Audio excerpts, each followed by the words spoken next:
ನಮಸ್ಕಾರ ಸ್ನೇಹಿತರೆ. ಗುಡ್ಡದ ತೋಟದಲ್ಲಿ ಕೆಲಸ ಮಾಡೋದು ಅಂದರೆ ಸುಲಭದ ಮಾತಲ್ಲ.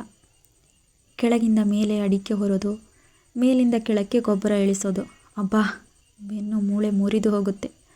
ಆದರೆ ಇವತ್ತು ನೋಡಿ, ನಮ್ಮ ಮನೆಯ ಹಳೆಯ ಬೈಕನ್ನೇ ನಾವು ಲಿಫ್ಟ್ ಮಾಡಿಕೊಂಡಿದ್ದೀವಿ. ಅಡಿಕೆ ಗೊನೆಯಿಂದ ಹಿಡಿದು ಗೊಬ್ಬರ ಮೂಟೆವರೆಗೂ ಎಲ್ಲವೂ ಈಗ ಸರಾಗ. ಈ ಅದ್ಭುತ ಚುಗಾಡಿ ಹೇಗೆ ಕೆಲಸ ಮಾಡುತ್ತೆ ಅಂತ ನೋಡೋಣ ಬನ್ನಿ. ನಮ್ಮ ಮಲೆನಾಡು ಅಥವಾ ಗುಡ್ಡಗಾಡು ಪ್ರದೇಶದ ರೈತರಿಗೆ ದೊಡ್ಡ ಸಮಸ್ಯೆ ಅಂದರೆ ಸಾರಿಗೆ. ರಸ್ತೆ ಇರಲ್ಲ, ಗಾಡಿ ಹೋಗಲ್ಲ, ಪ್ರತಿಯೊಂದನ್ನು ತಲೆ ಮೇಲೆ ಹೊರಬೇಕು. ಕೂಲಿ ಆಳುಗಳು ಸಿಗೋದು ಕಷ್ಟ. ಸಿಕ್ಕರೂ ಅವರಿಗೆ ಕೊಡೋ ಕೂಲಿಯಲ್ಲಿ ನಮ್ಮ ಲಾಭ ಎಲ್ಲ ಹೊರಟು ಹೋಗುತ್ತೆ. ನಮಗೂ ಇದೇ ದೊಡ್ಡ ಸಮಸ್ಯೆ ಆಗಿತ್ತು. ಆಗ ನಮ್ಮ ತಲೆಯಲ್ಲಿ ಬಂದಿದ್ದೆ ಈ ರಾಟಿ ಮತ್ತು ಹಗ್ಗದ ವ್ಯವಸ್ಥೆ. ಇಲ್ಲಿ ಬೈಕು ಕೇವಲ ಓಡಾಡೋಕ್ಕೆ ಮಾತ್ರ ಅಲ್ಲ, ನಮ್ಮ ತೋಟದ ಶಕ್ತಿಯಾಗಿ ಕೆಲಸ ಮಾಡ್ತಿದೆ. ಸ್ನೇಹಿತರೆ, ಇಲ್ಲಿ ನೋಡಿ, ನಾವು ಒಂದು ಉದ್ದದ ಮತ್ತು ತುಂಬ ಗಟ್ಟಿಯಾದ ಲೈನಾನ್ ಹಗ್ಗ ತೆಗೆದುಕೊಂಡಿದ್ದೀವಿ. ಇದರ ಒಂದು ತುದಿಯನ್ನು ಬೈಕಿನ ಹಿಂಭಾಗದ ಚಕ್ರಕ್ಕೆ ಅಥವಾ ಹಬ್ಗೆ ಲಿಂಕ್ ಮಾಡಿದ್ದೀವಿ.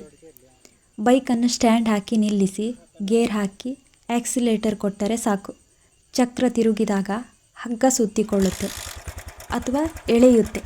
ಮೇಲ್ಭಾಗದಲ್ಲಿ ಒಂದು ಗಟ್ಟಿಮುಟ್ಟಾದ ಮರದ ಕಂಬಿಗೆ ನಾವು ರಾಟಿ ಕಟ್ಟಿದ್ದೇವೆ. ಕೆಳಗಿಂದ ಭಾರವಾದ ವಸ್ತು ಮೇಲೆ ಬರಬೇಕಾದ್ರೆ ಬೈಕ್ ಎಳೆಯುತ್ತೆ. ಅದೇ ರೀತಿ ಮೇಲಿಂದ ಕೆಳಕ್ಕೆ ಗೊಬ್ಬರ ಬಿಡಬೇಕಾದ್ರೆ ಬೈಕಿನ ಸಹಾಯದಿಂದಲೇ ನಿಯಂತ್ರಣದಲ್ಲಿ ಕೆಳಕ್ಕೆ ಬಿಡ್ತೀವಿ.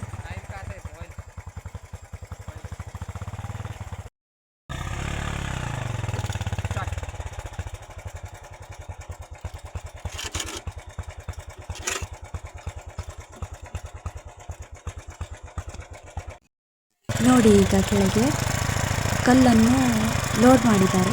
ಈಗ ನಾವು ಬೈಕ್ ಸ್ಟಾರ್ಟ್ ಮಾಡ್ತೀವಿ. ನೋಡಿ, ನಾವು ಸುಮ್ಮನೆ ಕೂತಿದ್ದೀವಿ. ಬೈಕ್ ತನ್ನ ಪಾಡಿಗೆ ತಾನು ಆರಾಮವಾಗಿ ಕೆಳಗಿರೋ ಕಲ್ಲನ್ನು ಮೇಲೆ ತರ್ತಿದೆ. ಮೊದಲೆಲ್ಲ ಇದನ್ನು ಹೊತ್ತುಕೊಂಡು ಬರಲು ಇಬ್ಬರು ಬೇಕಿತ್ತು. ಈಗ ನಾವು ಒಬ್ಬರೇ ಮಾಡ್ತಿದ್ದೀವಿ. ಇದು ಬಾಳೆಗೊನೆಗೂ ಅನ್ವಯಿಸುತ್ತೆ. ಅಡಿಕೆ ಕೊನೆ, ಕಾಯಿ ತರೋದು ಎಲ್ಲದಕ್ಕೂ ಇದೇ ರೀತಿ ಮಾಡೋದು. ನೋಡಿ, ಬರೀ ಮೇಲೆ ತರೋದು ಮಾತ್ರವಲ್ಲ ಸ್ನೇಹಿತರೆ, ಈಗ ಮೇಲಿಂದ ಕೆಳಗೆ ಗೊಬ್ಬರದ ಮೂಟೆಗಳನ್ನು ಹೀಗೆ ಸುರಕ್ಷಿತವಾಗಿ ಇಳಿಸೋದು. ಕೈಯಿಂದ ಬಿಟ್ಟರೆ ಅದು ವೇಗವಾಗಿ ಹೋಗಿ ಕೆಳಗೆ ಬಿದ್ದು ಮೂಟೆ ಒಡೆದು ಹೋಗಬಹುದು. ಆದರೆ ಬೈಕಿನ ಗೇರ್ ಮತ್ತು ಬ್ರೇಕ್ ಸಹಾಯದಿಂದ ನಾವು ಅದನ್ನು ತುಂಬ ನಿಧಾನವಾಗಿ ಸರಿಯಾದ ಜಾಗಕ್ಕೆ ತಲುಪಿಸಬಹುದು. ಇದರಿಂದ ವೇಸ್ಟೇಜ್ ಕೂಡ ಕಡಿಮೆ. ಇದಕ್ಕೆ ನಮಗೆ ಆದ ಖರ್ಚು ಎಷ್ಟು ಗೊತ್ತಾ? ಹಳೆಯ ಬೈಕ್ ಮನೆಯಲ್ಲೇ ಇತ್ತು. ನಾವು ತಂದದ್ದು ಕೇವಲ ಒಂದು ರಾಟಿ ಮಾತ್ರ. ಹಗ್ಗವನ್ನು ಕೂಡ ಮನೆಯಲ್ಲೇ ಇತ್ತು, ಕೊನೆಯ ಹಗ್ಗನೇ ಇತ್ತು. ಒಟ್ಟು 1,000 ರೂಪಾಯಿ ಒಳಗೆ ಈ ಇಡೀ ವ್ಯವಸ್ಥೆ ರೆಡಿ ಆಯಿತು. ಇದರ ಲಾಭ ನೋಡೋಕ್ಕಾದರೆ ಕೂಲಿಗಳ ಆಳಿನ ಮೇಲಿನ ಅವಲಂಬನೆ ತಪ್ಪಿತು. ಸಮಯದ ಉಳಿತಾಯ, ಗಂಟೆಗಟ್ಟಲೆ ಆಗೋ ಕೆಲಸ ನಿಮಿಷದಲ್ಲೇ ಆಗುತ್ತೆ. ದೈಹಿಕ ಶ್ರಮ ಕಡಿಮೆ ಆಗುತ್ತೆ. ಬೆನ್ನು ನೋವು, ಕಾಲು ನೋವಿನ ಸಮಸ್ಯೆ ಇಲ್ಲ. ನಮ್ಮ ಹಳ್ಳಿ ಮನೆಯ ರೈತರು ಇಂತಹ ಸಣ್ಣ ಪುಟ್ಟ ಬದಲಾವಣೆ ಮಾಡಿಕೊಂಡ್ರೆ ಕೃಷಿಯಲ್ಲಿ ಖಂಡಿತ ಲಾಭದಾಯಕ ಆಗುತ್ತೆ. ನಮಗೆ ಸ್ವಲ್ಪ ಲಾಭ ಆಗಿದೆ, ಹಾಗಾಗಿ ಹೇಳಿದೆ. ಸ್ನೇಹಿತರೆ, ನಮ್ಮ ಈ ಕೈತೋಟದ ಜುಗಾಡ್ ನಿಮಗೆ ಹೇಗೆ ಅನಿಸ್ತು?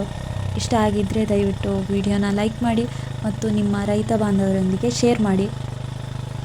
ನೀವು ನಿಮ್ಮ ತೋಟದಲ್ಲಿ ಇಂತಹದ್ದೇನಾದರೂ ಮಾಡಿದ್ದೀರಾ? ಕಮೆಂಟ್ ಮಾಡಿ ತಿಳಿಸಿ.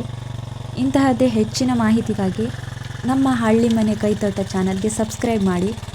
ನಿಮ್ಮ ಪ್ರೋತ್ಸಾಹ ನಮಗೆ ಅತಿ ಮುಖ್ಯ. ಮುಂದಿನ ವಿಡಿಯೋದಲ್ಲಿ ಸಿಗೋಣ. ಧನ್ಯವಾದಗಳು.